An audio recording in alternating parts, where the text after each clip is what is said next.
Hello and welcome to the first of the 1st of September's videos.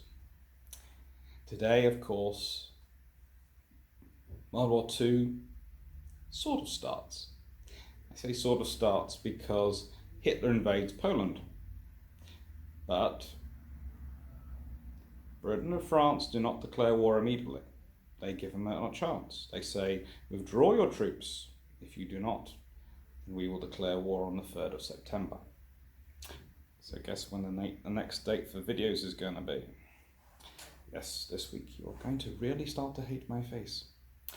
Anyway, so what are we going to be looking at today? Today we're going to be looking at what the Germans were doing, where they were in the world, and also how they would use the couple of days advantage, the 48 hours head-on advantage that war was coming, to change their forces perhaps, to move them around. Honestly, as far as the surface raiders go, they're in position. They've been under orders not to do anything much, not to be seen, most importantly. But we're going to be looking into all that as the day goes on. The most important thing to remember for this period is that it's often described from now till about May next year as a bit of a phony war. It's not a phony war at sea. Whatever that phrase has traction with, I'm not sure. But at sea, things get very real very quickly. And it starts today far more. Anyway, more from me in a bit.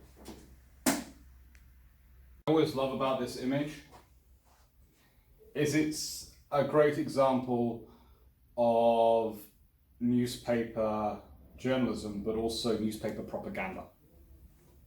Because in 1939, this is supposed to show the Imperial British Navy, the majesty, the might, the power of it.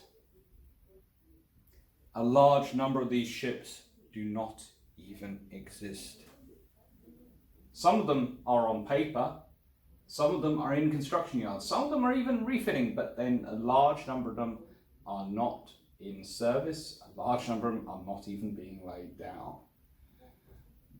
You have a good example in that, where is it? There is a Lion class battleship. Yes, there. The Lion, the Temeraire. These two never existed. They maybe marched on paper, but no, they never existed. And you have all sorts of other ships around here which just never made it. For good reasons, for bad reasons, but they never made it. But on the 1st of September 1939, this is what Britain was projecting to the world as what Germany would have to face if they went to war. All the divisions, all the strength of the army, all the strength of the air force and the navy. This is Britain's global power. This is where it goes. You might be strong in Europe. You might be strong on land.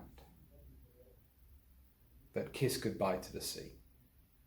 And with the sea, we have power. Where was the grass be on the 1st of September? Yeah.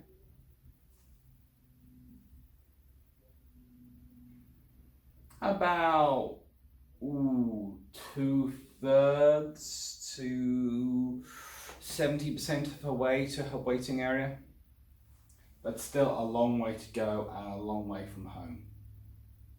Even longer when you start to think about, at this point, it's the 1st of September. The Royal Navy is moving into action. Yes, the task forces will be stood up in October. But already ships are moving. Already the Royal Navy is starting to block off the return passage. The Channel, despite the Channel dash later in the war, which was complete and utter bedlam, doesn't look like a good thing for a solo cruiser to try. And remember, this is a long time before the conquest of France, so it's not as if there are French ports which you can go and get home into. At this point, as far as it knows, as far as Langsdorff knows, if he's successful down here, the only way to get home is to retrace this route. Maybe go even further north and come down even closer to Norway. So that's got to go through his head the whole time whenever he's looking at his operations, because he has to try and preserve his ship in enough order then it can get home again. And getting home, that will be a whole nother challenge in and of itself. So it's the 1st of September. Where is the Grass Bay? Grass Bay is here. The Grass Bay is still very, very, very far up the Atlantic, away from its waiting area. It's got a long way to go. If you consider up here is the waiting area for the Deutschland, with its supply area even further up and closer to Greenland, you start to realize how far the Grass Bay had to go, but also the scale of the challenge for the Germans and for the British.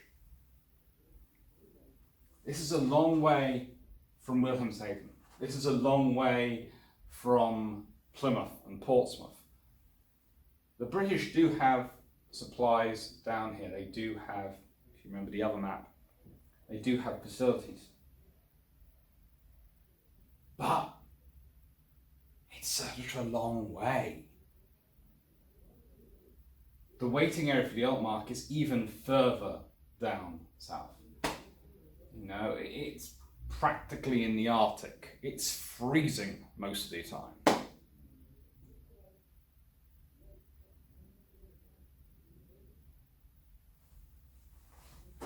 Antarctic, I mean. Hello, welcome to the 8th of September.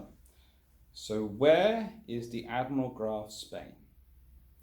Well, at the moment, according to this map behind me, and pretty much every other map I've managed to consult and find, she's currently in what will be termed shortly the Pan-America neutral zone, and heading southeast a bit.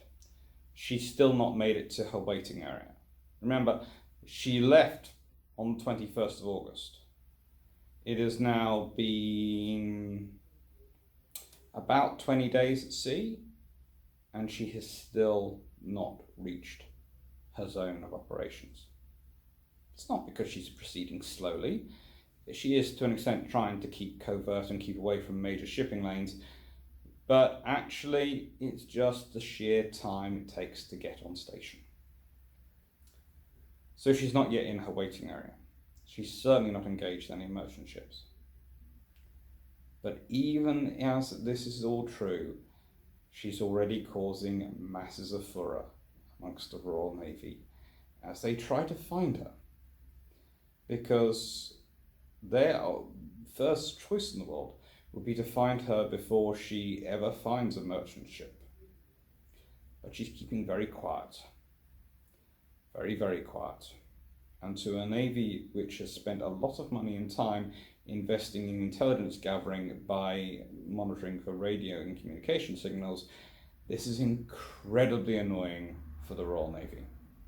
They'd really like the Germans to become more talkative. Because if they start talking, then even if they can't understand what they're saying, they still might hear where they're talking from. Hello, it is of course the 8th of September. War has been raging, well, since the invasion of Poland. War has been going on now for a week. Where is the Grass Bay? Grass Bay is here.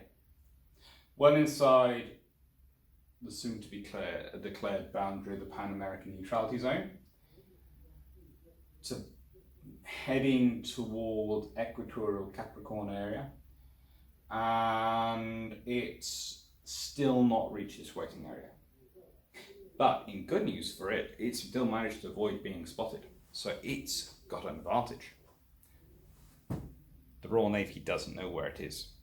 They know that it's out there. They're very sure it's out there.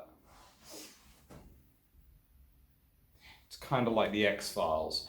They're always sure there is other life out there. They're just not sure where or what it is. In this case, the Royal Navy is sure there are surface raiders out there. They're pretty sure they know which ones it is, but they're not 100% sure. Because, you know, they could be wrong. It could have been the Admiral Scheer which went to sea, not the Graf Spee or the Deutschland or the, you know, which of the sisters is at sea, but they know a couple of sisters are at sea. What they aren't sure, though, is where those sisters are. And actually, this is where having ships so similar at sea in different areas does help. Because if one gets spotted up there, the Royal Navy doesn't know whether that's one of the two as are based up there, or if that's both of them based up there, or which one's based up there. Which one's up there? If one gets spotted down here, it's the same. The Royal Navy doesn't know that both aren't down there. So the Germans are trying to play the odds. And so far, it's working. Hello, and welcome to the 15th of September update on where is the Graf Spee.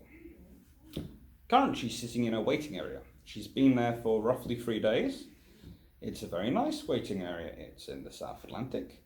It's around about the Tropic of Capricorn, and it is a very good spot for reaching out to lots of busy shipping lanes, busy South Atlantic shipping lanes. This means that she's perfectly positioned. However, at the moment, she's still not engaging. It's the 15th of September. War has been now declared formally for 12 days. Been going on for, well, roughly 2 weeks since the invasion of Poland, and still not engaged the merchant ship. Still dodging the British. She's being held in position, she's being poised, but she's not engaging. Now, this is partially part of the economic warfare strategy.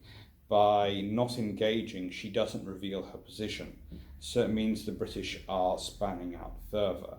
Remember, they're working on the fact that she left port on roughly the 21st, so they are looking around the world and thinking where could she have got to by now.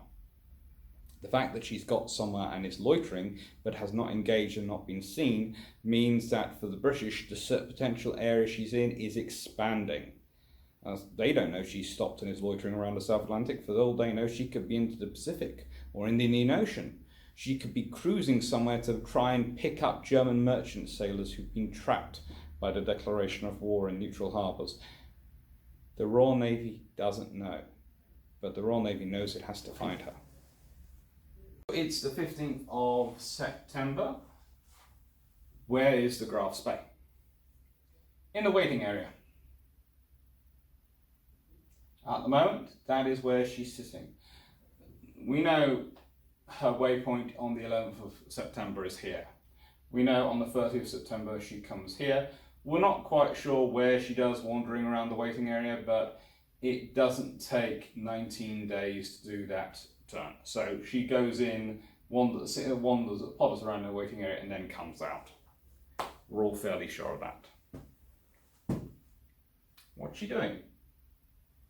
Well, waiting. As is her sister Deutschland up there.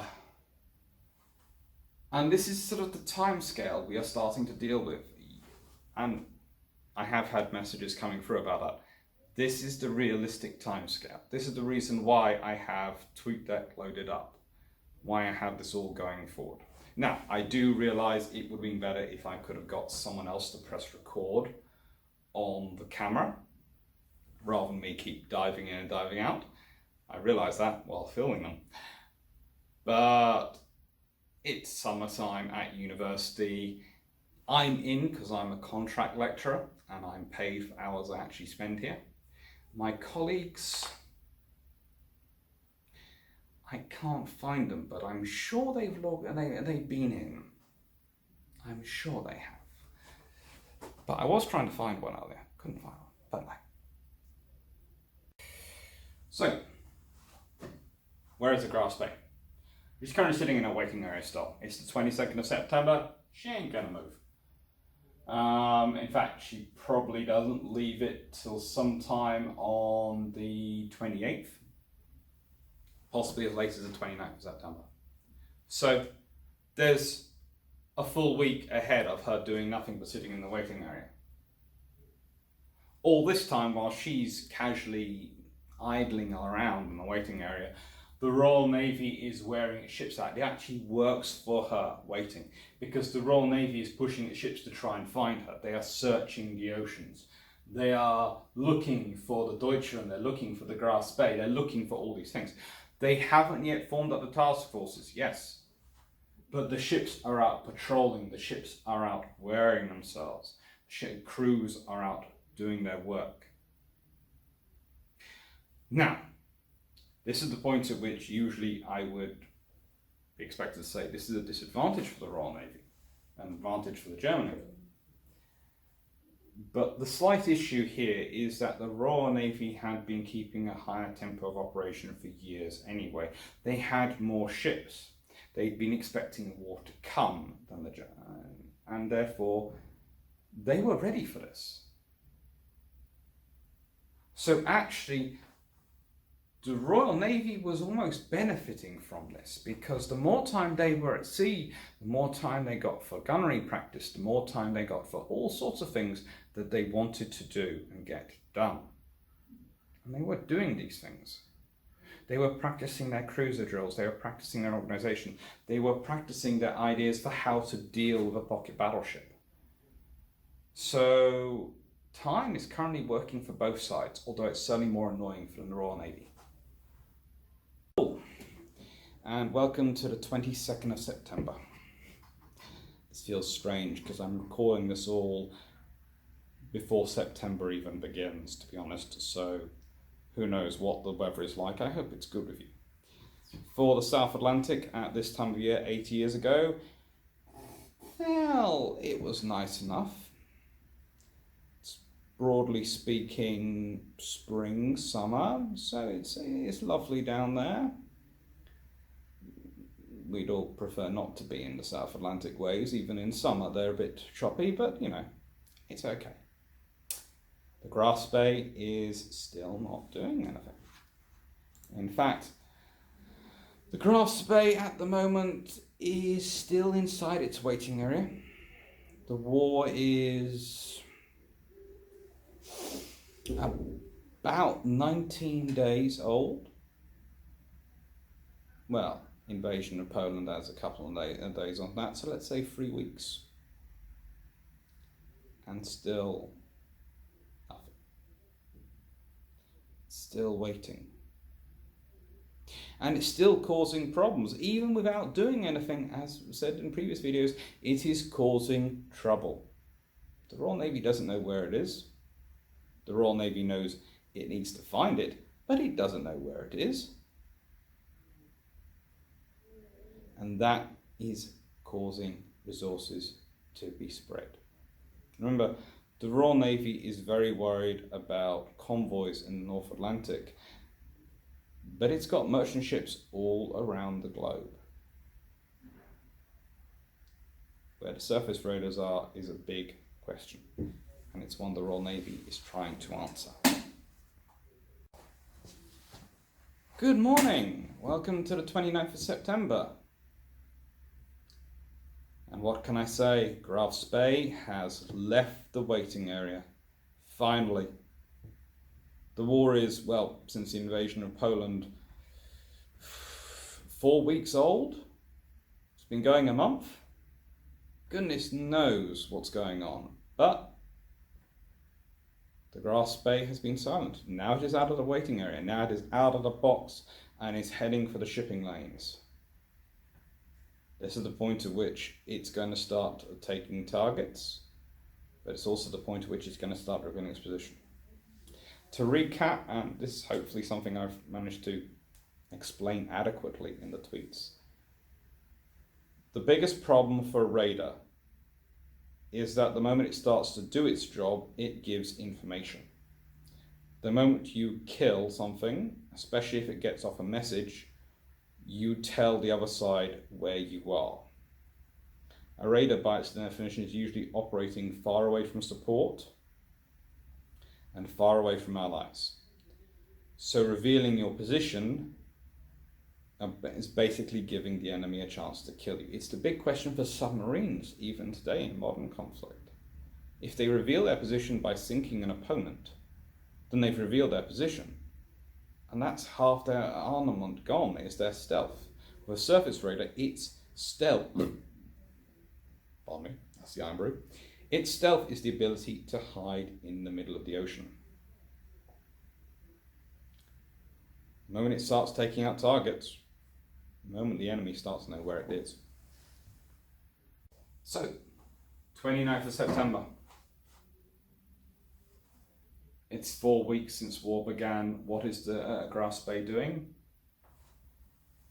She has left her waiting area, finally. She's heading towards the coast of Brazil. She's making a lot of Royal Navy officers very, very happy, but also very, very annoyed. Because they were waiting down here, expecting her to go to the far more richer area over the River Plate area. They were expecting her to go to the Freetown area, as the richer area over here.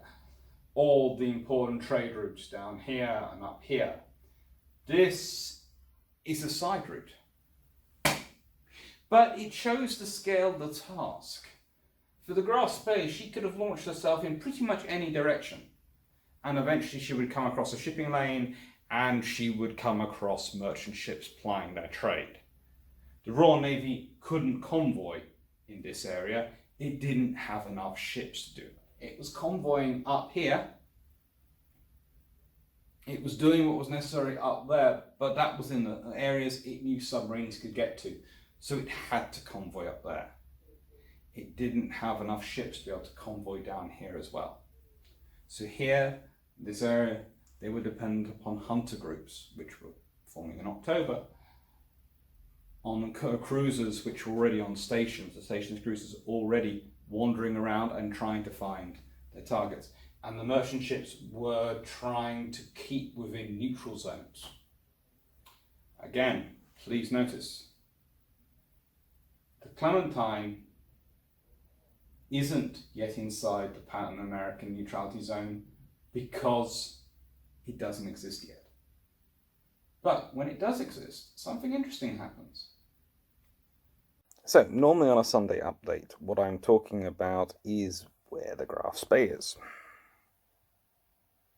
Well, seeing as you had plenty of videos yesterday talking about what she was up to in Newton Beach, and you're going to be getting more videos tomorrow talking about what she gets up to on the 7th, and some videos on the 8th, I thought I'd be slightly different this Sunday.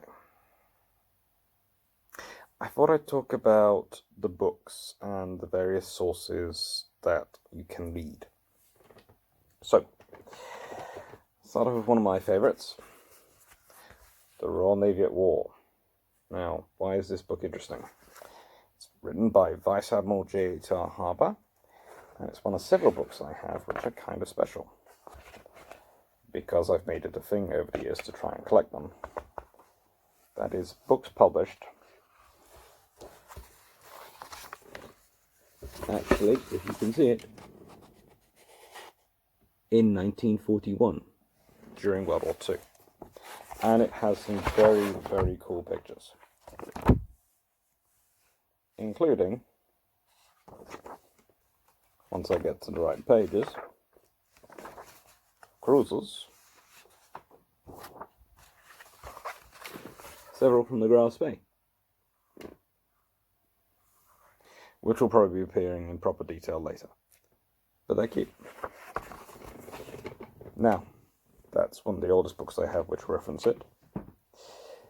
This is one of the newest, Paul Beaver's The Battle of the River Plate 80th Anniversary book. It's worth a read. It's quite nice. It lays out all the interesting people. It's if you've not got a lot of time, everything you need to know. It's good. There's cruiser books and all these sort of things. But none of these books are really first principles. First principles, I have to go back to a book which isn't even a history book, but is history to me. That's this. This was my first year guide, History Student's Handbook. Written mostly probably by Professor Glenn Richardson at St Mary's College, where I did my bachelor's. I still find myself referring it to this day when I teach history, when I teach engineering, when I teach anything, because it's such a good book in terms of how to write, how to reference, how to think about things. Especially important are the questions it asks. Saying, what am I trying to say? Can I express myself more clearly? What basic points do I need to include? Am I communicating to the reader? I ask myself these questions every time I write a paper. I ask myself these questions every time I edit one of these videos. So those are some of the books that are feeding into it. And I know there isn't much about the Graphs Bay today, but as I said, you've got tons of videos coming over these days over the Graphs Bay. I thought you'd like something different this Sunday. Anyway, take care, have a good day, and enjoy yourselves. Also, I have this. I know, it's a picture book for historians. There are them. And again, it has some cool pictures of some of the participants in this operation. And I didn't leave it open because honestly, I wasn't getting it bent. Keeping these things flat is blooming difficult, books of this shape. But somewhere in here is a certain cruiser.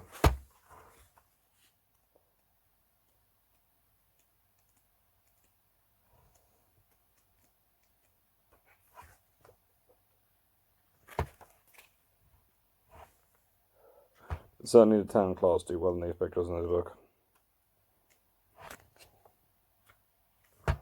Neptune. I know there's the end of class in here.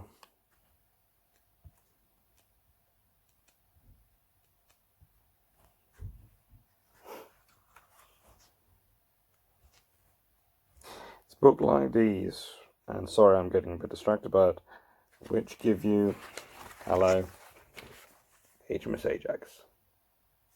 Cool picture. But it's books like these which give you quite a good view of what the fleet looked like. Slightly less recent, but also excellent, and another book to look at is this one, Henry Harwood. I've already done some quotes from it and some pictures of its pages by Peter Hoare. It's worth a read. It's a cool book, mainly because it gives you the details of what an officer's life is like. The other example would be Ashworth's autobiography, Vian's autobiography. These are good things. But this is interesting because it's a sort of outline of his life and of Harwood's experience as an interwar officer, what he got up to, what he did, how his career developed. It's useful to understand the people, what they were and how they became who they were. Now, that's not my only book. I, of course, have two variations of Roskill.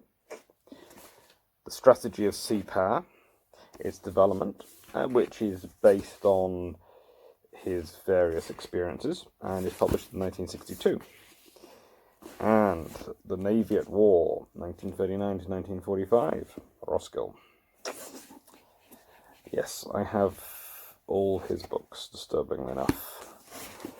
I don't agree with them all, but they're all interesting and all worthwhile reading because they're written on their time. So, there's something that you can pick up and you follow quite well.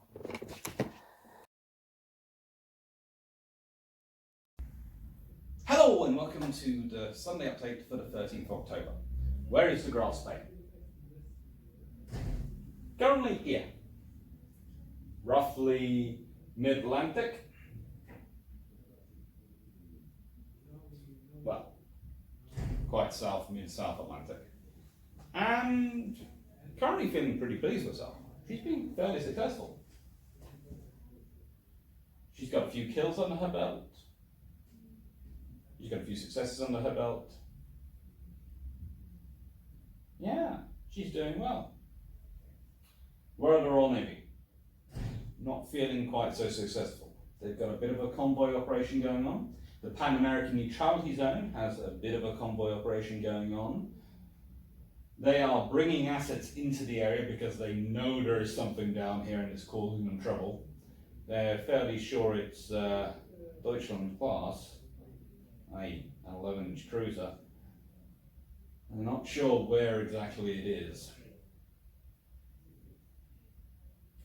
So currently, what they are doing is turning on all the information taps they can get hold of. They are literally calling every ambassador, every friend, every merchant marine contact, every possible potential source to give them information.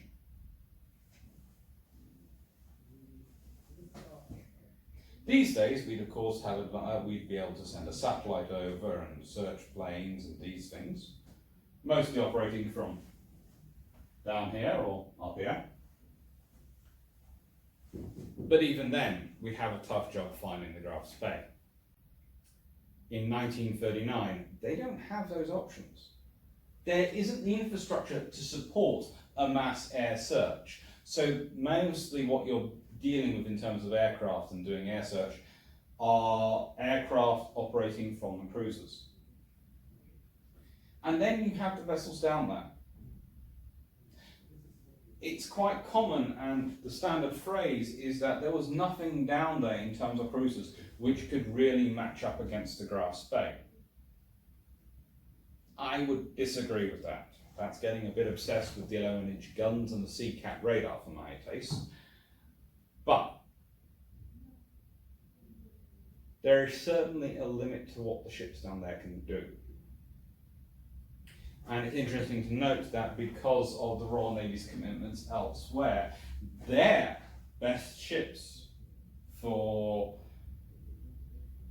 economic warfare, the Town-class cruisers, the newest cruisers in the fleet, the big economic warfare, even though they've got 6-inch guns, very, very potent warships, are not taking part in this battle. They are deployed up north, doing the barrier to keep the remaining German forces in Germany. A couple of them are trying to look for the northern Panzerschiff. Some in the Mediterranean, Indian Ocean, and out keeping an eye on the Japanese. So what does this tell us about what the Graf Spee is achieving? Because the Royal Navy is going with the ships it has already in the region, not funneling in better ships from elsewhere. One author I read recently says that the Royal Navy's strength was its ubiquitousness. None of its ships were actually single-handedly strong enough to take on the Graf Spee, they were just so numerous. Well, as I've tried to say lots of times, that just because you have more ships doesn't mean you can still have enough ships to be everywhere you need to be. The Royal Navy need to be across the world and need to make judgment calls. So on this Sunday, on the 13th of October, I want you to think about what the Royal Navy was thinking. It couldn't afford to concentrate everything it would like to in the South Atlantic to hunt the Graf Spee. It just couldn't. It had other commitments it needed to maintain. It still needed to deter the Japanese. It still needed a presence in the Mediterranean to look at fascist Italy and try and deter them. And it still needed to block in the rest of Germany's forces. So that meant that the forces it had down there were, by their nature, possibly not their first choice forces.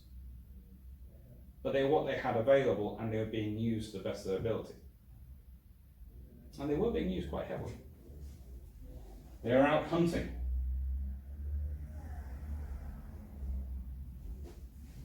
Task Force H was especially doing a lot of work. And that is possibly another reason why the Grass Bay is moving south, because they are picking up electronic signals, their own intelligence coming through, and I can get it, their own aircraft out searching. They have a sense of where the Royal Navy activity is. So this is what is driving Langsdorff south. This is what's driving Langsdorff away from Africa. Yes, this is what's driving Langsdorff away from Africa.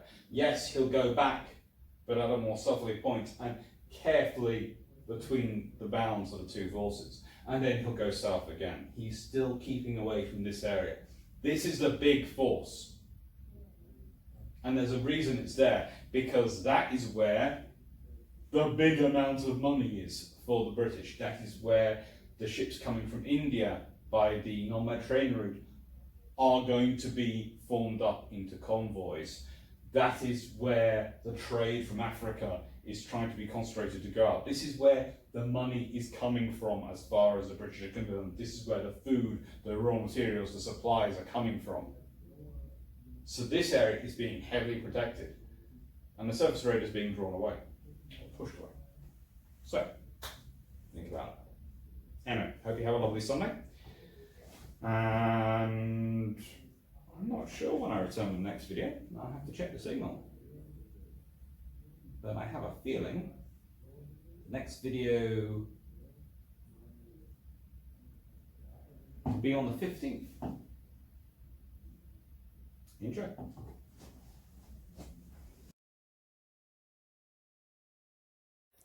Hello and welcome to the 20th of October. Sometimes it's difficult to know what to say on these things, and sometimes I just do speak from the hip. Hey-ho. But today, what I want to talk about is, well, for a Sunday update. Where is the Grass Bay? Currently, the Grass Bay, according to, let's pick any one of these maps.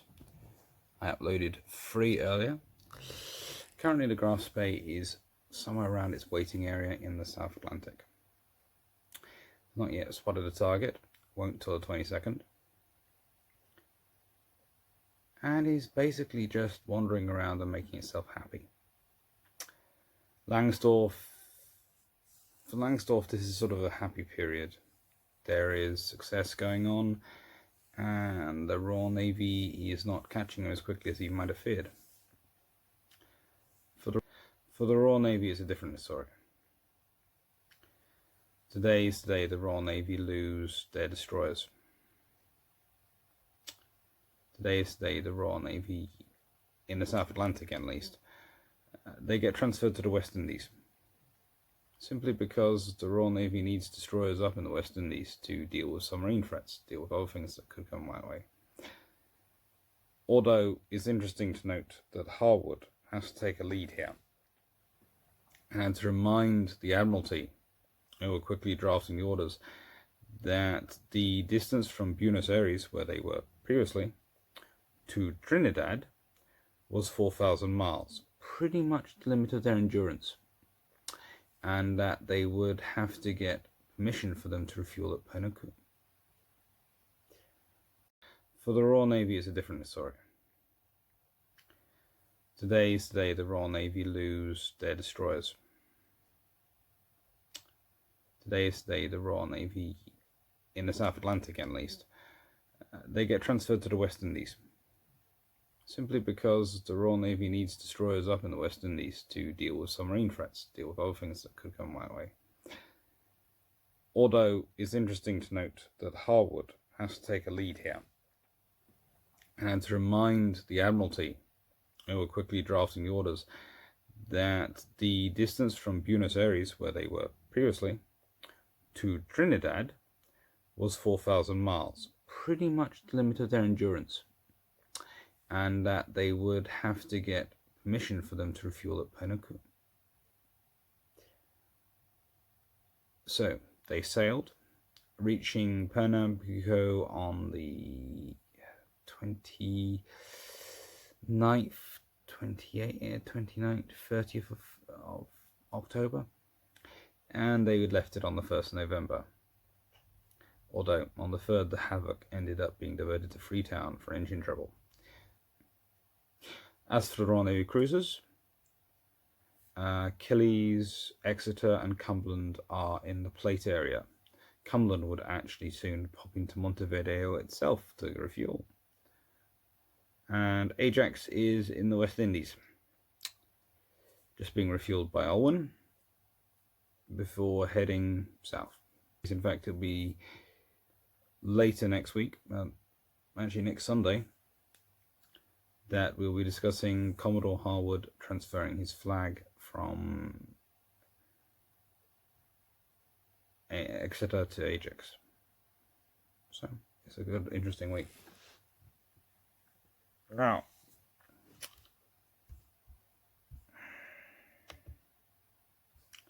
that's all the updates, and I'm sorry for reading that off my notes, but actually in bits. But I wanted to make sure I was saying the right stuff at the right time. Ships' names, I've got so many floating around in my head at the moment. I tried free recordings without notes, and I kept getting the names mixed up, and I kept using tribal class destroyers. It's most disconcerting. I've spent too much time with them this week. I love them though. So, one of the reasons I posted those particular photos of those particular maps, I suppose, earlier, is that I wanted people to see how the map's interpretation have changed and how that changes our perception of what the Grasp is up to. The map I've been using is mostly the one which comes off the internet and is most visible. Has nice big areas, simple delineation, it's very easy to follow. It's not the best map in the world, but it's very easy to follow. So it works for me. The interesting one I always find is the Royal Navy's one, because that is at the same time very right, but also at the same time very wrong. Mainly because they don't understand why the Grasp is waiting so long where it is, why it's doing it.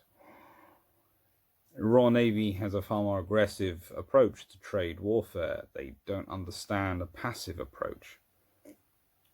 And principally this becomes, in a way, is a reflection of the difference of logistical support and the difference of approach to it and the number of ships, Phil. You know, let's be honest, a Panzer Chief has 6 11-inch guns, yes, that's great.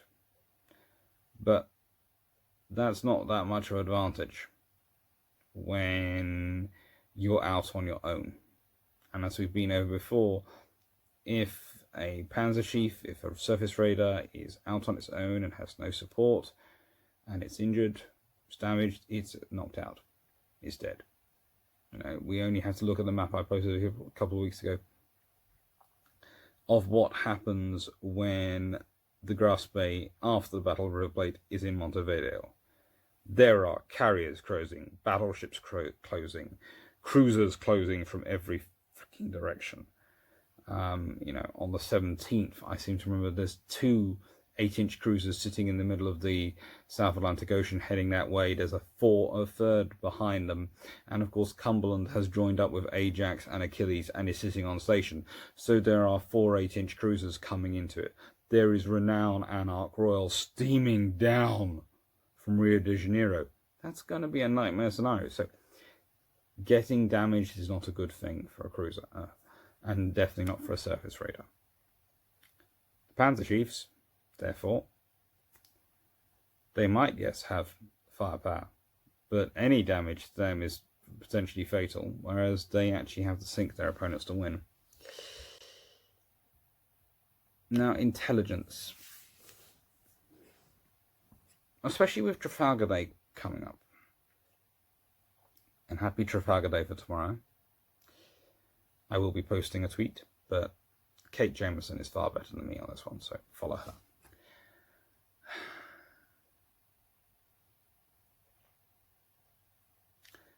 The River Plate is an interesting battle and a trade warfare, because considering the amount of German communities and the strength of the German communities and the pro-German sympathies in the region, Graf Space should have been getting far more support than it did. This can be put down to two reasons that they didn't. One, realpolitik by the governments. Yes, we might sympathize with you. Yes, we might have interest with you. But ultimately, our interests in South America ally with access to the seas and free trade. And for that, well, the Royal Navy is the bigger navy on station, and oh yes, the US is pretty much beneficently neutral towards Britain. So we will piss off both these people, and you can't do much to help us, so there's no point. Secondly, also, the Royal Navy harbored, of course, most succinctly prior to World War II, but successive generations of South American division commanders had made a conscious effort to really win hearts and minds in the region. So it's shaping the battlefield. So often when we're talking about shaping the battlefield, people are thinking about a month and a half. They're thinking about 6 weeks. They're thinking about the build-up of forces, of bringing forces into a region. When actually shaping the battlefield is years and years of commitment, of presence. This is the Royal Navy's current problem with re-entering the Far East. Yes, we want to be out there. Yes, it's good for national interest to have a presence out there. But we haven't been a consistent presence for so long, it's going to take a while to A, build up the reliability of being consistent presence, and B, make that consistent presence count, and C, actually start to reap the rewards. It's going to be a long-term commitment that's not going to yield much for a few years. But it's worth it. In this case, in the South American division, they're getting a lot of support. Royal Navy cruisers have been into Montevideo many, many times. They had been refueling, they had been resting, they had been all the R&Rs. Having a lovely time in the port, meeting lots of people, but also resting the cruise. And it's far easier to get to there when you're patrolling the plate than it is to get back down to the Falklands. So this is a consistent commitment in the region. This is why they have quite good intelligence, why the Royal Navy has quite good counterintelligence, because they built up the contacts in the region. Anyway, that's the ideas. Hope you've enjoyed this Sunday update. It's been far longer than I had originally intended, but hey ho, these things happen. Have a good Sunday, and again for tomorrow, happy Trafalgar Day.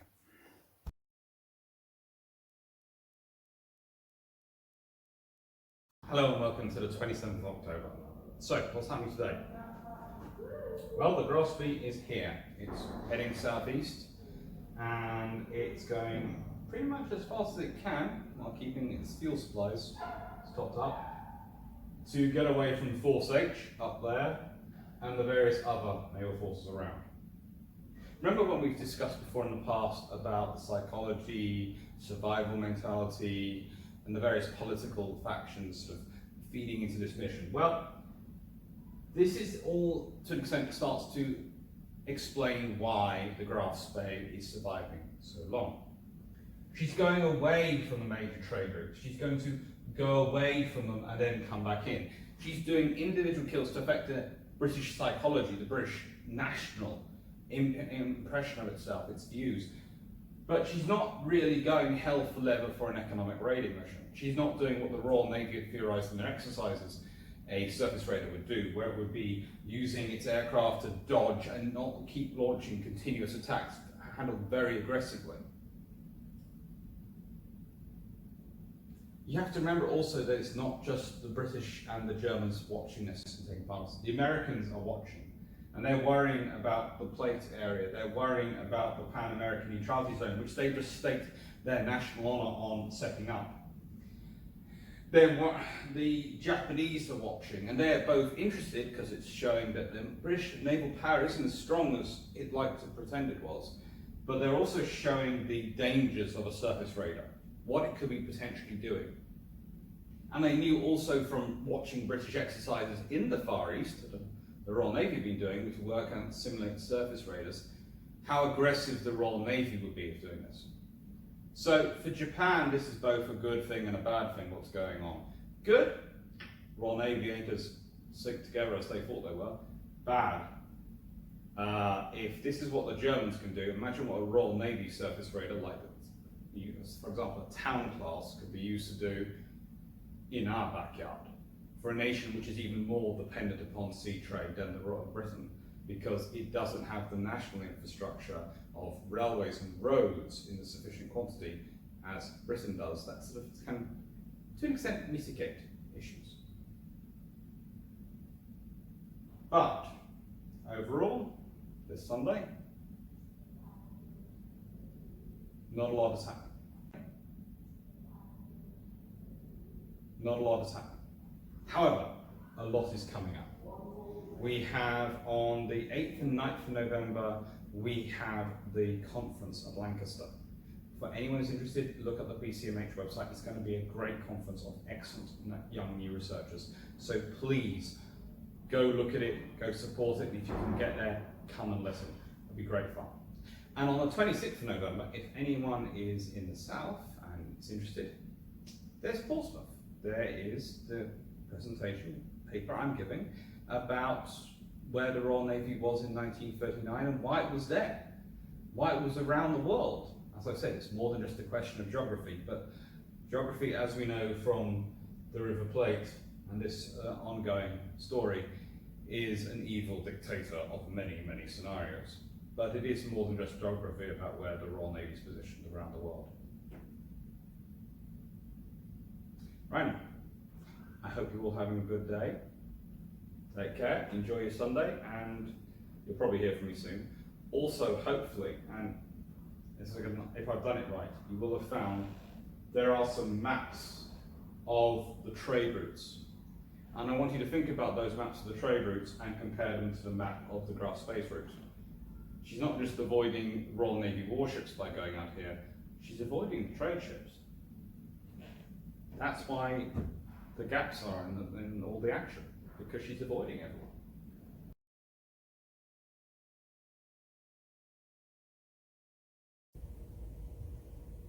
Hello and welcome to Sunday the 3rd of November. Why is today special?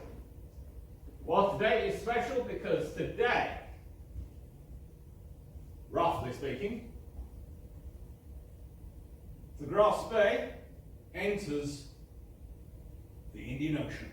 Yes. Hurrah! It's no longer a single ocean raider, it is now a dual ocean raider. If we consider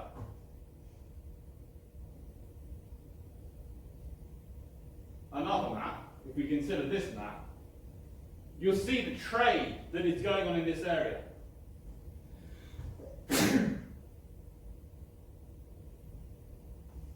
If we consider this map, you'll see the trade that's going on in the Indian Ocean. You'll see where it is. Now,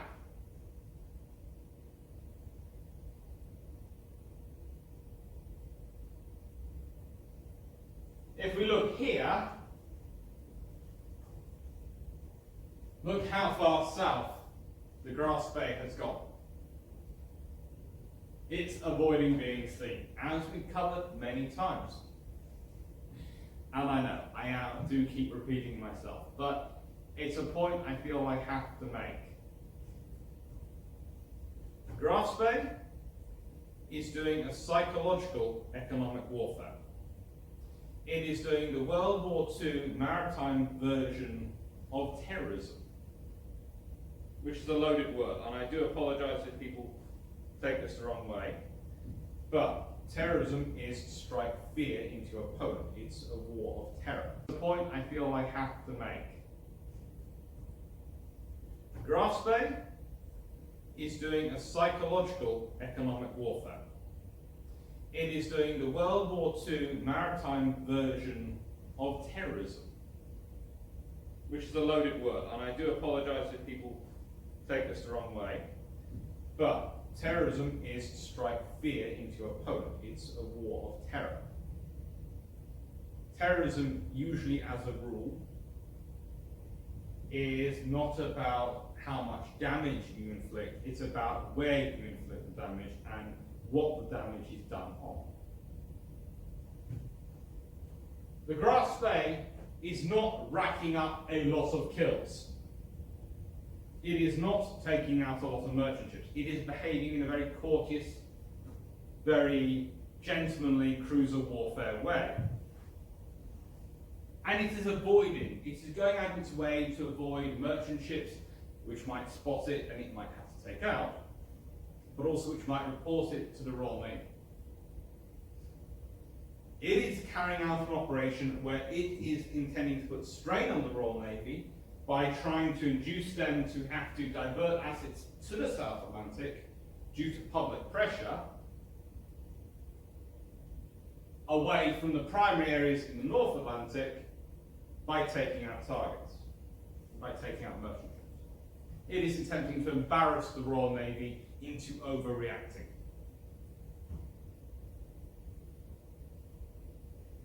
It's an idea. The trouble is, it's an idea. The trouble is, A, the Royal Navy have a lot of plans for how to deal with this scenario, and B, the Germans are, to an extent, overestimating the speed with which the knowledge of their attacks will come through and how that will affect the British public opinion. There is a good example in that Churchill, when briefing the War Cabinet, as it was First Sea Lord at the time, about the sinking of the Grass Bay, attributes her with 6 kills. Of course, she actually does kill more than this, take out more merchant ships than this during her career. But the fact is, even the First Sea Lord, even the Royal Navy, wasn't really estimating it that high.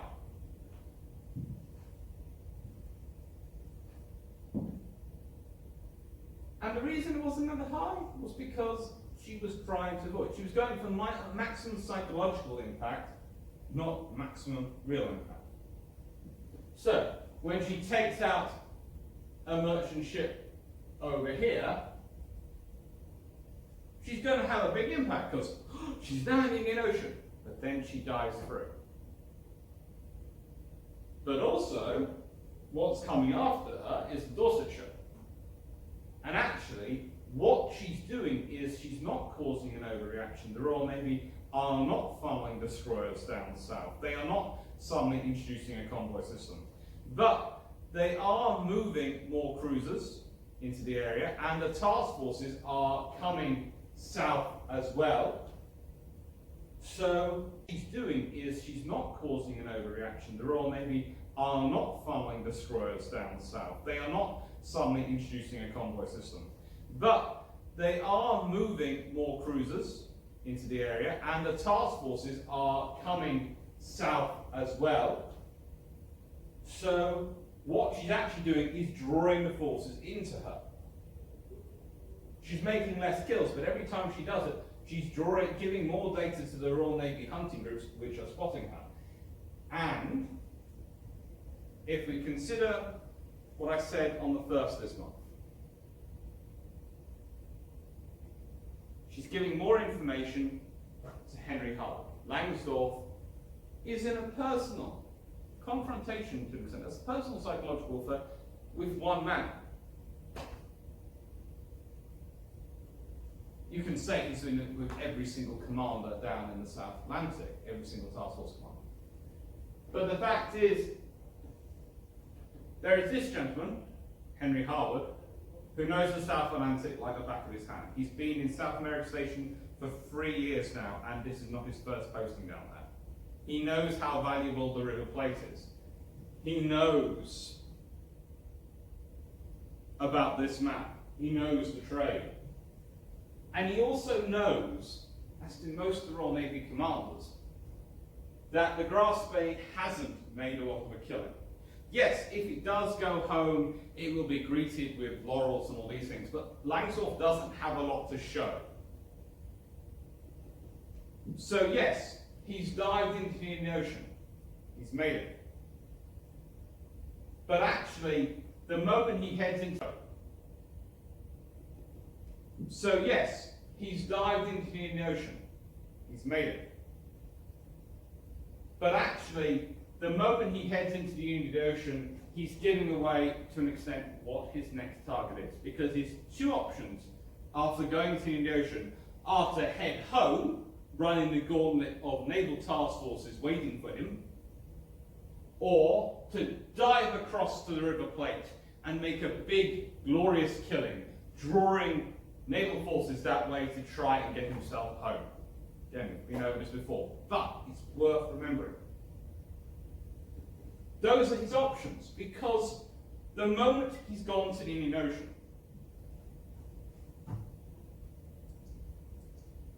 the moment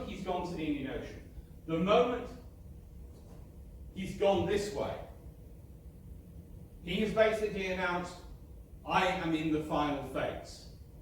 I have been circling around in this area, making kills, going backwards and forwards across the South Atlantic. I'm now dived into the ocean. This is going to be my glorious pass. But I've only killed one ship. I haven't hung around in the ocean at all. And actually, there are far less forces over there to deal with than there are in the South Atlantic. In the South Atlantic, there are far more Royal Navy forces. They will have to start moving around to catch him down there. But before they start moving around, he's already coming back.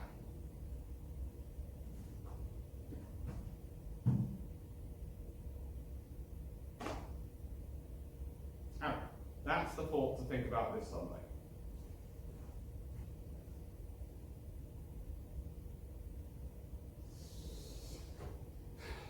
It's a good map.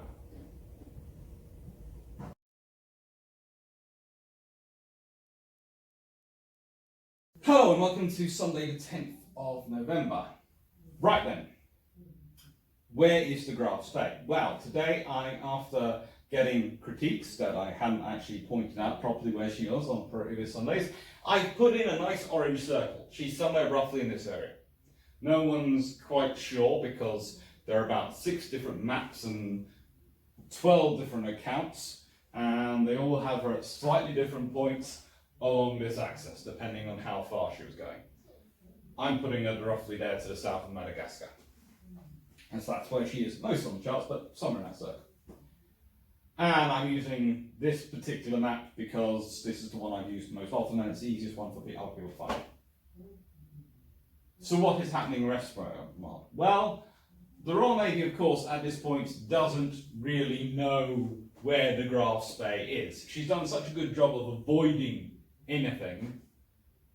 The Royal Navy still think she's in this area somewhere and are plodding around. And that's a huge amount of ocean, let's be honest. Or she's over here. So the Royal Navy forces are coming down sort of this area. But some of the forces are actually still lying in wait. They're not coming forward. Harwood is keeping his forces over here. And Graf Spee's not got it all his own way. Langsdorff hasn't got it all his own way over there. Because whilst he does eventually get to the Africa Shell on the 15th,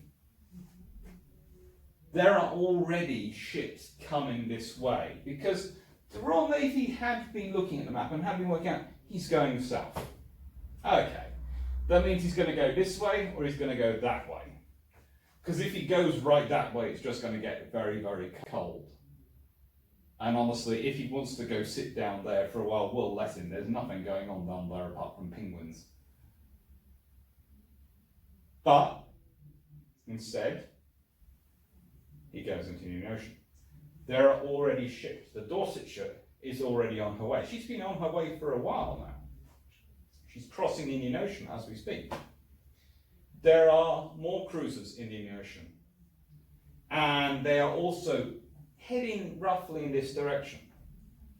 There are tribal destroyers sitting up here around the coast of Africa, which start wandering south.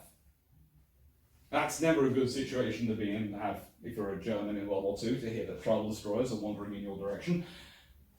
They never actually make contact, luckily, for the Graaf Spee. They caused enough damage to the Bismarck and various other German ships. If they got the Graf Speers as on a list of kills as well, who knows what would have happened. They'd have probably wanted a statue of a tribal destroyer in the middle of Trafalgar Square. But leaving that to one point, there are a lot of forces moving. So, on 10th of November, hope you're having a lovely day. And I'm hoping you've enjoyed, because hopefully it's worked, what I put out about the conference over the last 2 days. That is the Friday and Saturday, so that's the 8th and 9th. And I'm not sure what to say about tomorrow. You can't really say Happy Remembrance Day, but I wish all the people who have been watching this a good Remembrance Day. I hope you have a good day. I hope it stays as dry as it ever does for the marchers, but not too hot. It's not fun marching in a lot of heat. Anyway, have a nice Sunday.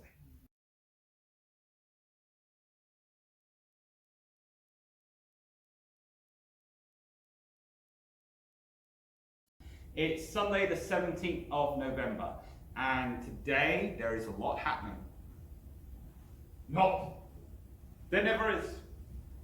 Well, no, there is. So, today, the Graf Spee is over there. The Graf Spee is literally just about to start heading back towards the Atlantic, or slowly heading in the direction of Atlantic. The Royal Navy's forces are positioning around, including at the moment that one of the task forces is actually in the area which is classified as a waiting area at the moment. So one of the task forces is actually sitting in the waiting area. Unfortunately, they will have left by the time the Graf Spee returns to close that area, because they're estimating again where it's going and how fast it's going. So, update for the 17th of November. It's all starting to head to a close.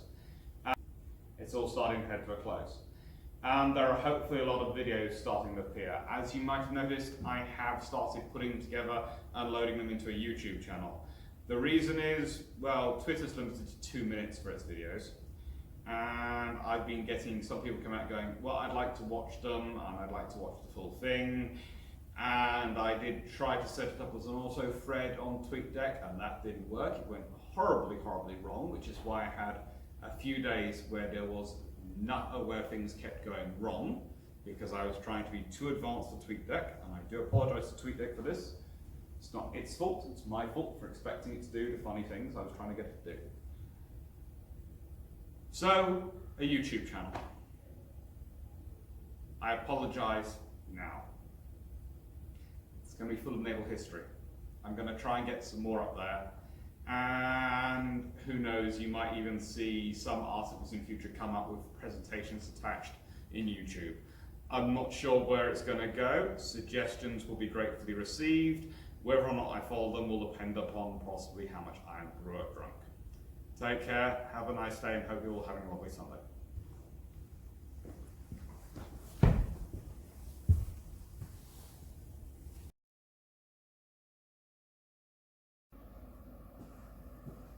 Hello, and welcome to Sunday the 24th of November. Where is the Graf Spee? Well, she's point there. Now back firmly in the Atlantic. She's firmly heading towards a resonance with the Altmark, with getting herself nice and ready, nice and protected. She is pretty much doing all the stuff she needs to do to survive. She hasn't lingered at all in the Indian Ocean. She has practically, for Langsdorff, raced back to the Atlantic. And so now there she is. In the Atlantic. Once again, not quite on the hunt. And I say not quite because as we've discussed, she's doing things. Yes, if she finds a target, she won't object to it, but at the moment she's got other things on her mind.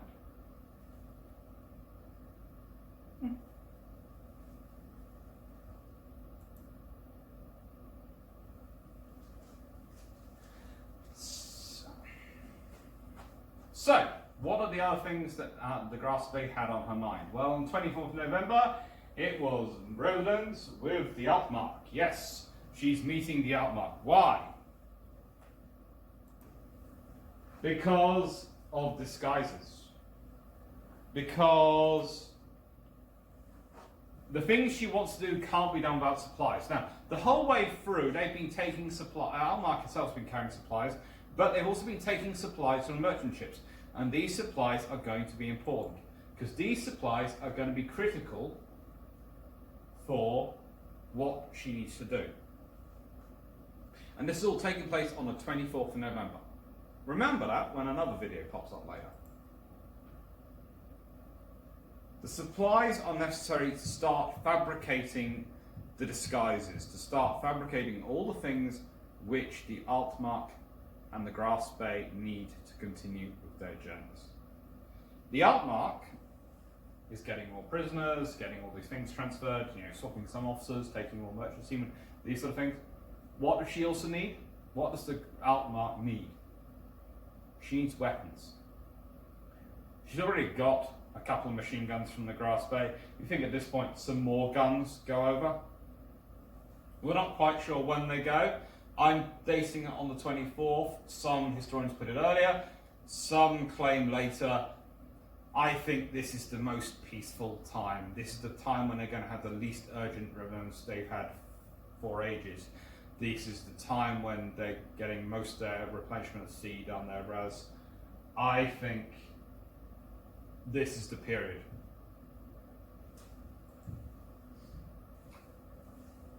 Oh, so the cruise of the Grasp-Bay. Now, we've been talking a lot about the different forces involved, and it's always worthwhile considering what they're doing. Now, today we're talking about how the Grasp-Bay is back in the Atlantic. It's got back. It's now refueling, it's doing all these things. It's building its disguises. What we might not have mentioned is that on the 28th November to 2nd December, forces H and K are actually down in this area.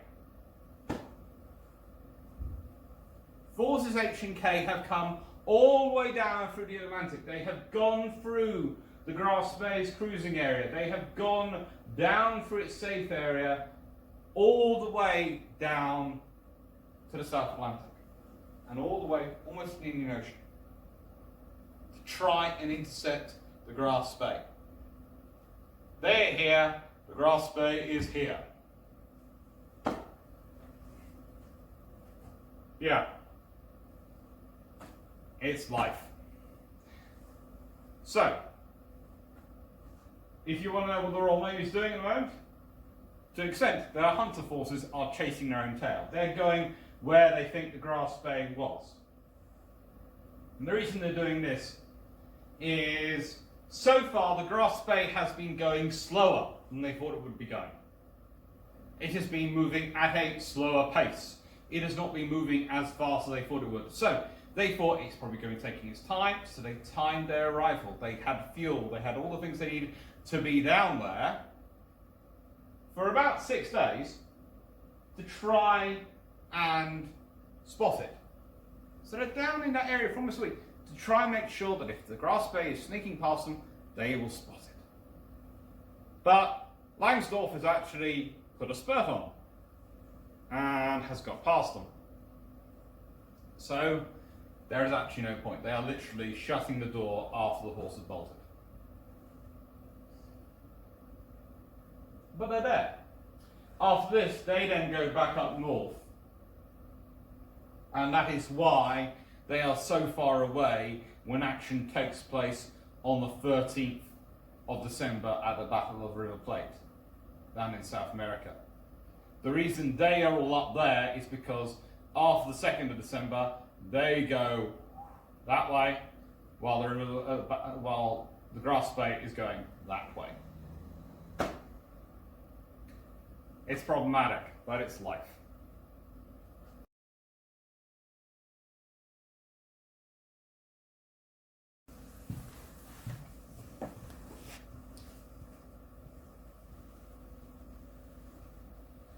Hello and welcome to Sunday the 1st of December. So, where is the grass spate today? Well, I'm going to first try and point this out before I produce my orange ring of doom. And it's up here. Now, we know where she is on the 2nd, and trust me, I'll actually be recording a video for the 2nd after this one, so I'm going to have to be very careful with today's videos. And we know where she's going to be in 2 weeks' time, roughly, on the 13th and the 17th, when she sails no more. So we really have entered the final phase. The grass spay is currently, though, just leaving her waiting area. She has finished renovation, she has finished her disguise, well, she's still working on them, and she's now heading out hunting again. Now, here is another issue where I think Langsdorff is making a miscalculation. If I had been him, and remember, he's successfully drawn, and as we discussed, at current rate, on the Royal Navy's Force H and Force K are down here. They are down here. They are on the 20 degrees meridian. They are sitting down here trying to stop a surface raider coming back from the Indian Ocean to the Atlantic. That's what they're doing. So, he has an option. He could go that way. But instead, he's going that way. Instead, he's heading towards Africa. I'm not sure what he's doing. Is he trying to make the Royal Navy think he's going north up the African coast before diving across the Atlantic? I don't know what he's trying to do, but he almost, to an extent, is ruining his escape. Because if he had, at this point, been going straight towards the River Plate area, straight towards that rich trade area, instead of hiding out, heading that way, he could have got there in plenty of time. There are options that he actually, because he was moving so fast relatively to normal, he could have actually beaten Harwood to the River Plate. Could have stopped Harwood being able to concentrate in time. Might have actually found a smaller force, i.e. not the 3 cruisers who were there. There are all sorts of options. He might have been far more successful. But instead, he makes this fateful decision. He goes back to the Africa trade routes for one more kill. And that's what he's heading for. So today, the 1st of December, well, hopefully today my calendar has started, and that is, as we know, as I did last year, my calendar of articles. I know, it's an ego trip, but it's what young researchers have to do. We have to make sure our research gets out and gets seen. So I apologise for bombarding you for my articles again over the Christmas period, but I also hope you enjoy them and find them interesting to read for those who haven't read them, and maybe retweet them, all these things to circulate them, because trust me, as much as I love the post I do at Kingston Moment where I get to teach engineers history of engineering, and I love wandering around the country and teaching at various universities when I do go in for odd lectures, I love all that.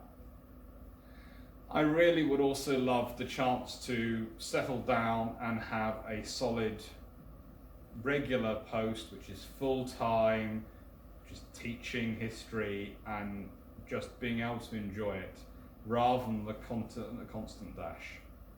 That's why I do all this work, because I love sharing history, but also I'm hoping that someone sees it and I get a proper job. Because honestly, and please don't pass it on to NatWest, I don't like having to live off my credit card 2 months of the year, which is what sort of end up having to do with contract pay. Anyway, hope you're having a good day. Merry Christmas to all, or Yuletide greetings, or whatever it is you say at this time of year. I used to go with Merry Christmas because it's what my granddad used to say. And I know that makes me old-fashioned, but yeah, I liked it. Hope you enjoyed today's articles, and speak to you again soon.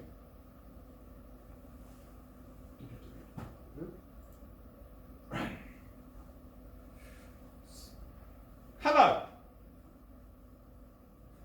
Now, remember a couple of weeks, even a couple of weeks ago, possibly less than a couple of weeks ago, I was talking about the map of the Royal Navy's, as it saw the world, in terms of merchant ships. And the merchant ships it was concerned with were the ones above 3,000 gross tons. Well, the Doric Star certainly fits in that category. At full load, she's 13,500 tons. She is a big shipper for this period. She is the equivalent of, I don't know, some of the big container ships in this period. She is a large prize. Actually, arguably, she is a prize which the Graf Spee Langsdorff could have gone home with, claiming as his last prize and being proud of. But no. She is sunk. She is found. She is sunk. Here she is. On the 2nd of December. 23 days till Christmas. More importantly, 11 till the Battle of the River Plate. 15, a little over 2 weeks, so the Graf Spee herself is sunk on the 17th. She is sunk. And she is sunk with torpedoes and shell fire. So again, she is a costly ship to sink. She's a big prize, but by God is she difficult to sink. And this is a problem for a surface raider, especially a surface raider which is getting towards the end of her time. Because every single torpedo you use cannot be replenished. Every single shell used cannot be replenished. So, the more you fight, the less you can fight. And there is no supply line, there is no infrastructure. The Outmark is all she has, and she wasn't carrying a lot. So the Doric Star is gone. And just as importantly, the Doric Star has got off a communication. So, if we go to another map.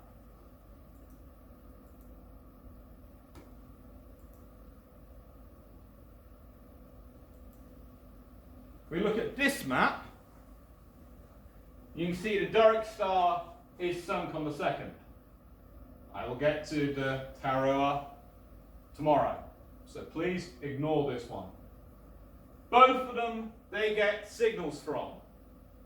It's also not far from the Trevanion, which was one of the earliest kills. It was sunk. So, it's been a good fertile ground, this area, for the Graf Spee. But the trouble is, she did all this to throw off the British, to throw off the trackers, and now, bing, her position is revealed. The main hunter fleets are down here. The main hunter fleets are well away from her. If she was making a straight shot up for the American coast to go up to home, she could probably do this now with these fleets well behind her. But no, now she's done this, and they are going to come steaming up there. There is no surprise that on the 2nd, the Doric is sunk, and on the 2nd, these head north. The only surprise is the Graf Spee actually dawdles around this area till the 3rd, and then jets across the Atlantic.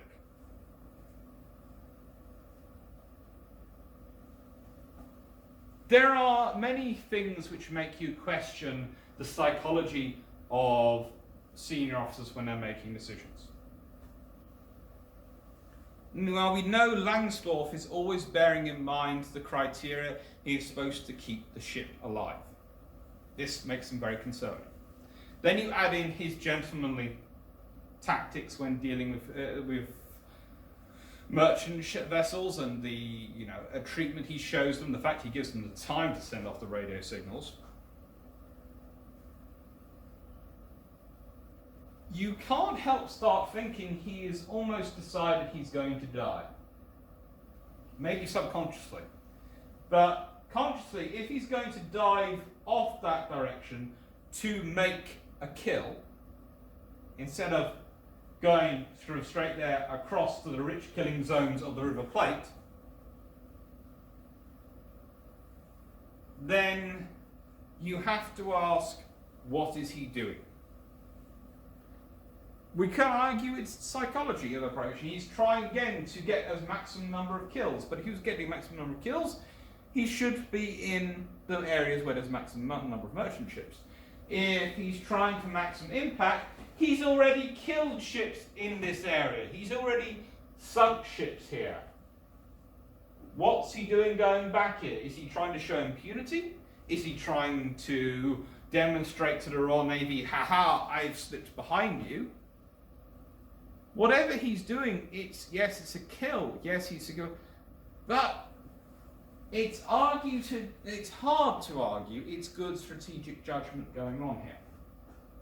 Because the surface radar, which is not on a maximum killing spree, but is on a psychological economic warfare, i.e. trying to seek the maximum damage, well, you've been killing in this area, then you've gone away around to the Indian Ocean to show you can hit the Indian Ocean, then you come back to this area, and then you go over to the River Plate. He's taking his time.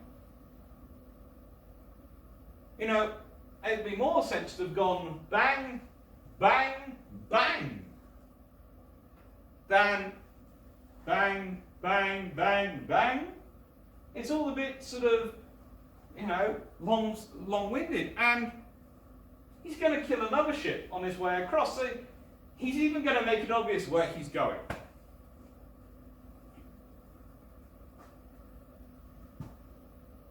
So what is he doing? Has he been lulled into a false sense of security? Has he managed to avoiding the Royal Navy for so long down there, lulled them into this idea that he can continue to avoid the Royal Navy, that the Royal Navy aren't there? I believe in his own hubris. There is a good possibility of this. This is always an option. That would certainly explain the Strenoshell and the Tyra. That would explain killing these ships, which reveal his movements.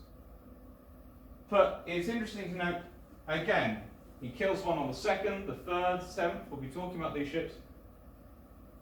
And then on the 13th, when he's going to run into the richest trade area he has been to, the area which is literally thronging with these massive ships, the ships that are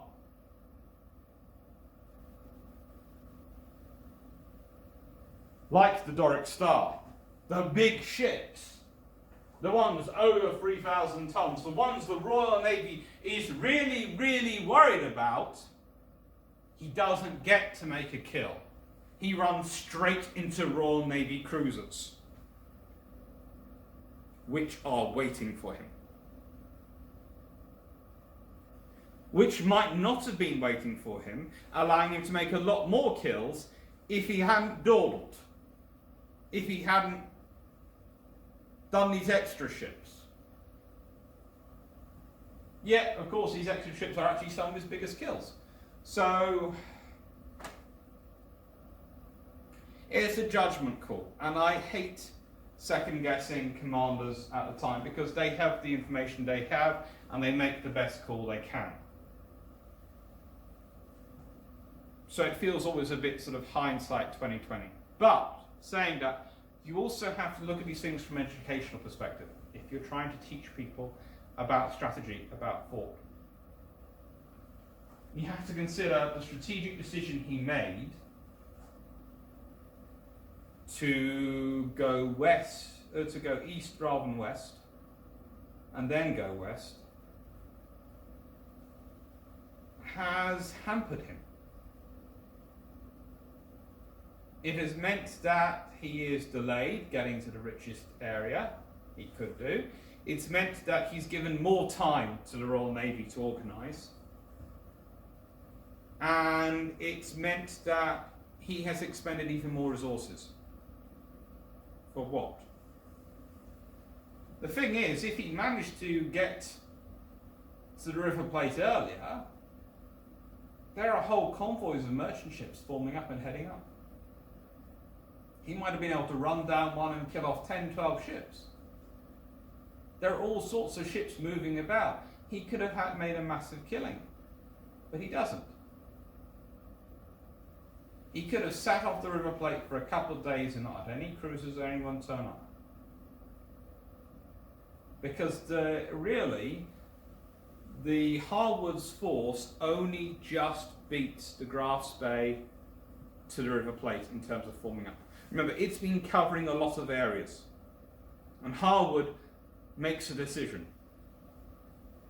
based on Langsdorff's timings previously, based on Langsdorff not having killed enough ships to go home in glory, based on Langsdorff needing to go home in glory, based off Germany needing more of an impact to actually justify all the effort they've put into this operation. Harwood heads to the River Plate. Now Langsdorff, you can argue, doesn't know this is happening, but Langsdorff has pointed himself towards the River Plate after sinking the Doric Star. He's starting to orientate himself in that direction when he could have done it beforehand, and he could have got there days earlier. It's a complicated one.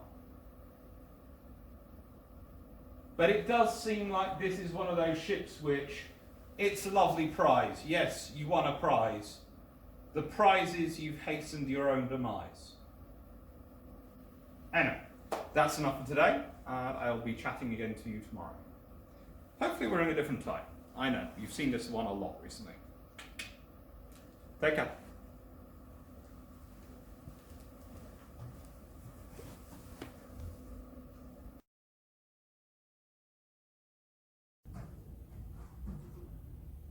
Hello! Hello. It's December the 8th. The orange ring of doom is in position, mainly because when I knew I was going to be recording it in this lecture theatre, I didn't fancy the idea of trying to bound up and indicate. So, there you go. It's a lot of exercise for an old man like me.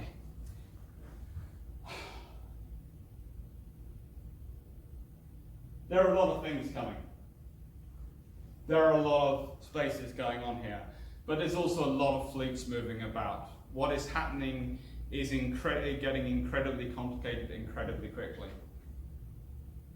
For the Graf's Bay, this is its route, this is what's going on. But it's not the only one moving. And whilst we tend to talk about the Battle of the River Plate being a turning point, we've also got to think about this point.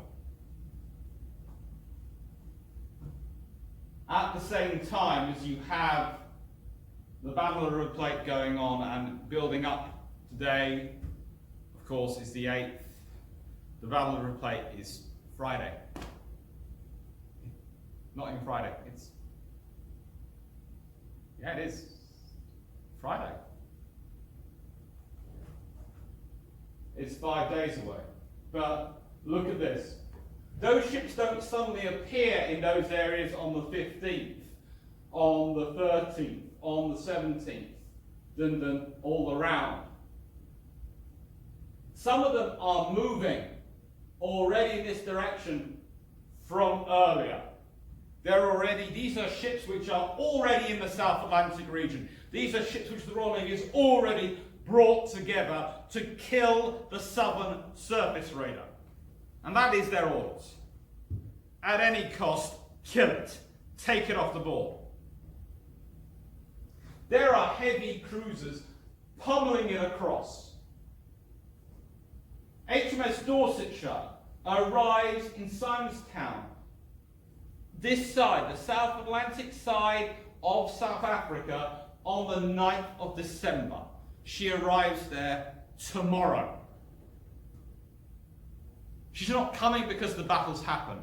She's not coming because the Royal Navy suddenly knows where the Graf's Bay is. They know what area she's in. They know she's made kills, they know she's heading that way. Dorsetshire, when she leaves, and she leaves on the 13th, already knows where she's going. In fact, she only hangs around for those few days because she needs to do so much to refit herself to go into the South Atlantic. For as long as they think she's going to have to go. They think she's going to have to go and go straight. There's no chance of her making stop-offs on the way. She's going to have to cross the whole Atlantic. And also remember, when you're on this side of the South Atlantic, when you're operating on the west of the South Atlantic, your only support if you're a Royal Navy, the only place you can go is the Falkland Islands for self-repair, which Cumberland had arrived on the 9th of December for self-repair. Again, on the 9th, tomorrow, she arrives in Port Stanley to begin a period of self-repair. She will sail for the River Plate on the 13th.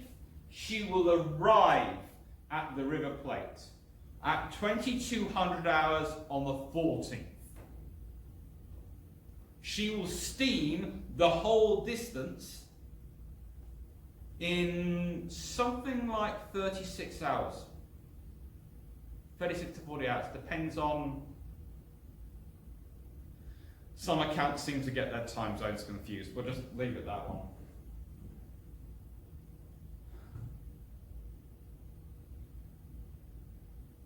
HMS Exeter will arrive in Port Stanley on the 16th, 3 days after the battle.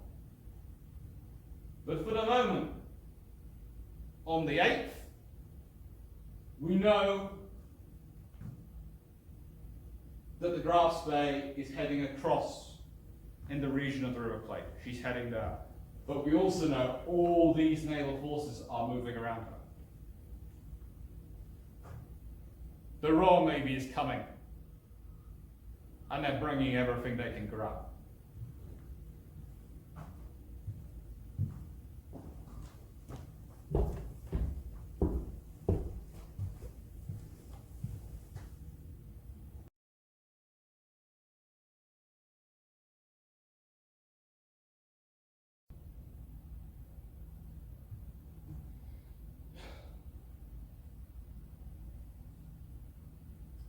December, and I haven't tried any funny tricks with the 15th of December, no funny desperation, because this is what needs to be read.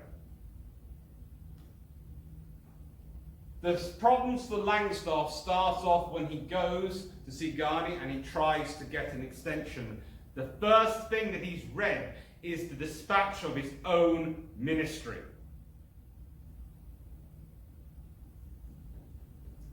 Laughs it off as propaganda, but here is the problem.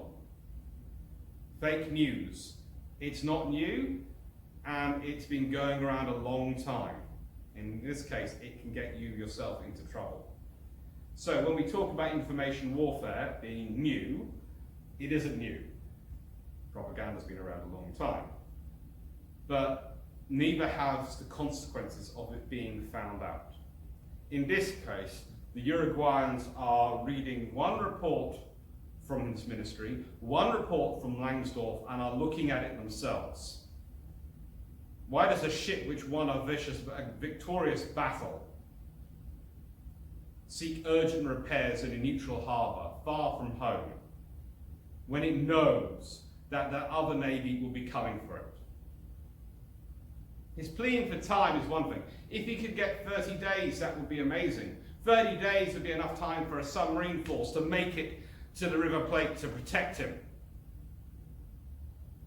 to kill off the blockading squadron that the Royal Navy will no doubt be mounting. The Royal Navy knew that as well. In the nicest way, I don't think the Grass Bay would have listed 30 days. As I've said before, my sincere suspicion is that despite orders that Harwood had of not engaging within the 3-mile limit, which he probably wouldn't have done, there might well have been a surgical strike by carrier aircraft if it had gone on too long. In fact, honestly, that might well have been the fate on the 18th, if she hadn't sailed on the 17th. But this is a list of damage from the Uruguayan Commission. 15 holes on the starboard and 12 on the port. 27 holes. 27 shells struck home, maybe more. Certainly doesn't suggest it was a one-sided fight, and considering it's evenly spread on both sides and the number of holes, again, it's unlikely, as I said before, it was all the 8-inch guns of the Exeter. Interestingly put, though, the justification given for her getting the 72 hours when Gardner returns it to Millington-Drake cites Glasgow, cites Carnarvon, cites the Battle of Cornell. So Graf Spee is actually benefiting from her namesake's victory, arguably, because she's getting time to repair herself. As we all know, it's more complicated than that, but it is kind of an interesting, that keeps coming back. The fact is the two events seem so intertwined, so many things keep repeating themselves within each other, that it's a quirk of history, but it's a quirk of history which is really interesting.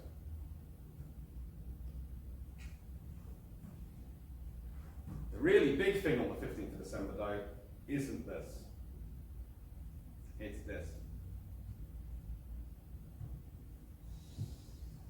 This is my favourite exchange from the movie, and I will say part of the reason why I'm so interested in this area of history, but also because this is such a real politic exchange.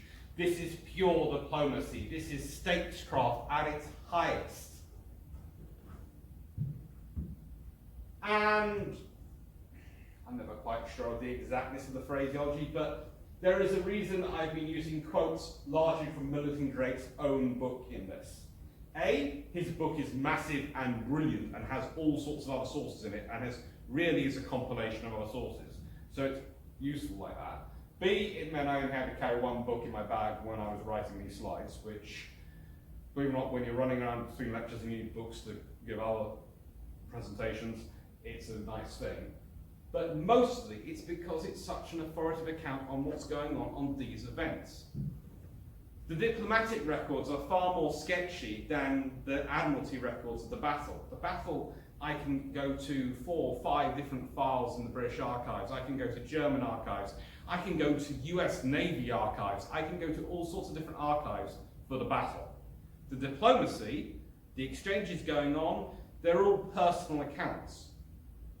And I have a real problem when I'm looking at personal accounts with ones which are provided second, third or fourth hand. Whereas in this case, you have personal accounts compiled and put together and commented on by someone else who was also personally involved. So yes, there is probably a level of bias there, but there is also a level of authenticity you'll normally get from other compilations, because it is such a personal account. Plus, in the case of Millington-Drake, he's one of those authors who I'm prepared to give the benefit of the doubt to, because he doesn't need to burnish his record. For him, this isn't so much about creating a history of himself. He'd already been immortalized in the movie. It's about making sure the truth and facts are there. And it's a really great book for that reason.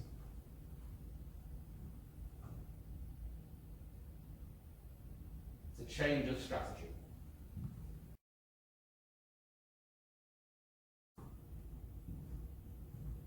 Hello.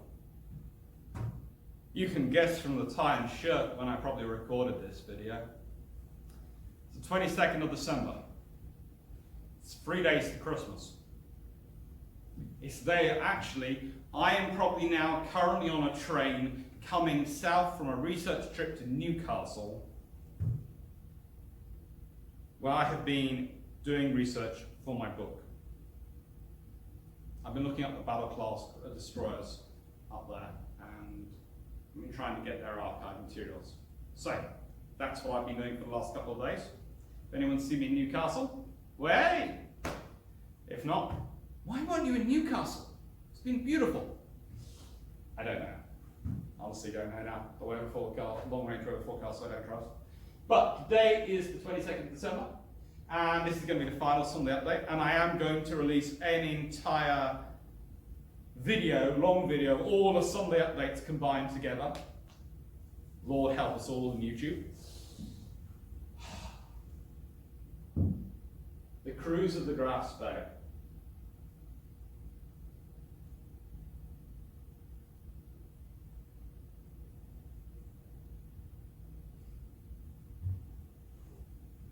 This whole operation is something which gets overlooked in much of the milieu of World War II.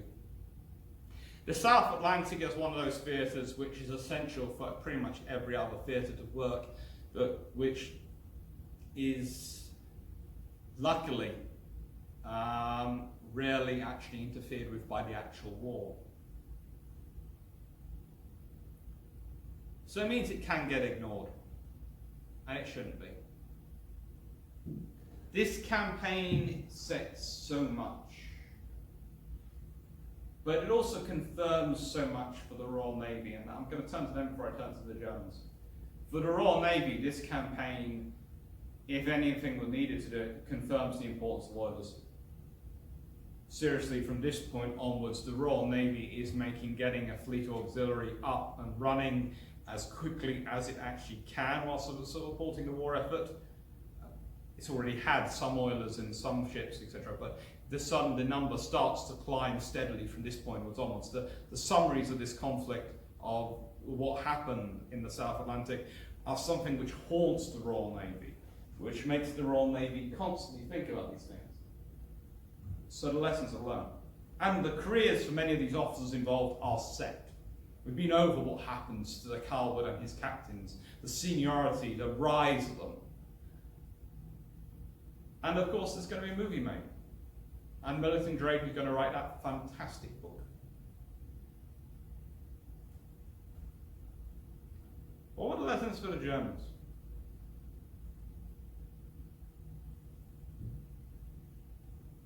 Arguably, their surface raiders never again are as audacious as this.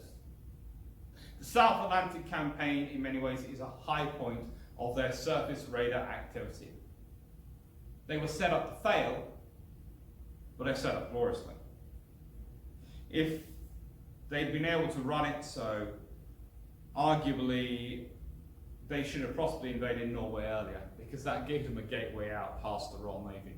If you have control of Norway, it makes it far harder for the Royal Navy to police the Greenland, Iceland, UK gap and the Faroes and sort of that area up to Norway. But they don't. Grasfay doesn't have a relief coming up. She's going to go home.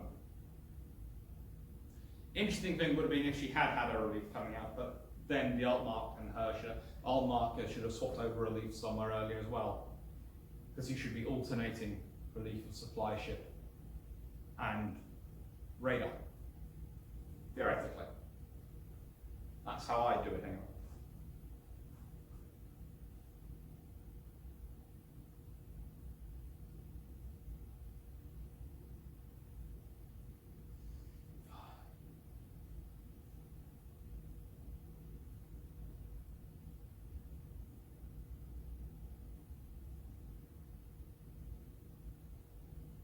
It's made a fair number of kills. Not a lot, but enough.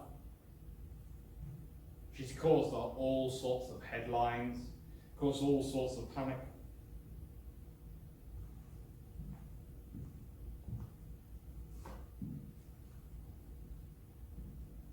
Ultimately though, and I say this with charity in my heart, as it's 3 days to Christmas,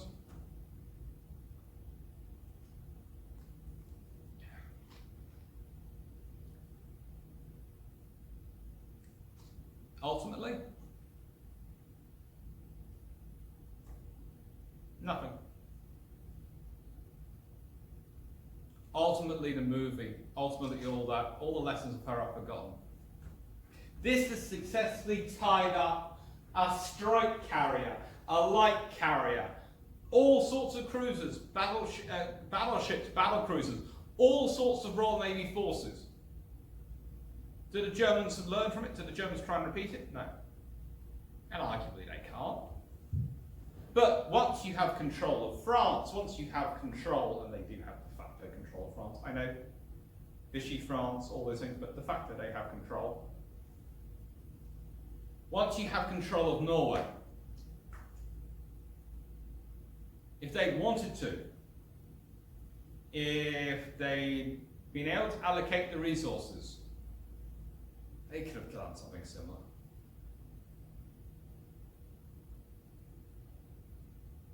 It wouldn't have been easy, but the Royal Navy couldn't have guaranteed they could stop them. Remember, the Bismarck gets out, the Hood gets sunk along the way as Bismarck gets out. The battle cruisers get out. Lots of ships get out. But they stay in the North Atlantic, which is good for the Royal Navy because it allows them to keep force like that. Because really, what would have been the biggest problem for the Royal Navy?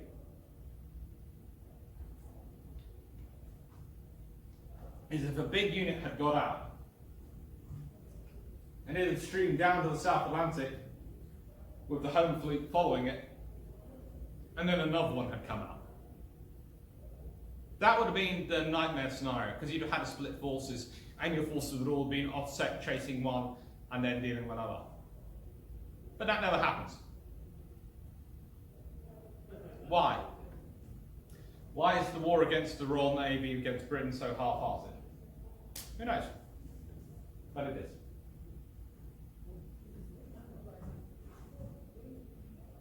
Now, take care. Merry Christmas. I hope you've enjoyed River Plate 80. And I hope you'll enjoy what's to come.